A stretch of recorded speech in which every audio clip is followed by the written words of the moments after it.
नमस्ते अनि वेलकम अनि स्वागत छ है मेरो सानो मिनी ब्लगमा। र हजुर लेबरहरू पुगाएर गइरहेको छु नि त। म चाहिँ घरतिर अब म पनि गाडी साडी थन्काउनु पर्छ, राखेर फेरि घरतिर आउनुपर्छ नि त। त्यस्तै हो, के गर्दैन, काम त गर्नै पर्यो, काम त हुँदैन साथी हो। हेर्न सक्नुहुन्छ क्याम्प पनि आइपुग्यो। अब गाडीहरू राखिन्छ हो, राखिन्छ अनि घरतिर चलिन्छ हो। अब ड्युटी पनि खतम हुँदै गयो नि त, अब हिँडिन्छ घरतिर। अनि यता हेर्न सक्नुहुन्छ हाम्रो कम्पनीतिर त्यो गाडी पनि आज दिनभरि चलेको थियो, आज पनि चल्यो। त्यसले गर्दा चाहिँ बसेको छ। यतातिर यस्तै छ है साथी हो, कम्पनीमा हाम्रो चाहिँ यस्तै छ।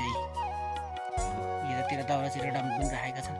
अब म चाहिँ यो गाडीको चाबी टक्कसँगले यहाँ राखिन्छ हो, अनि त्यहाँदेखि घरतिर चल्नु पऱ्यो नि।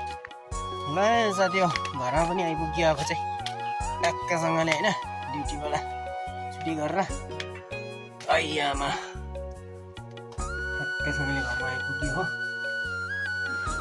आइपुग्यो।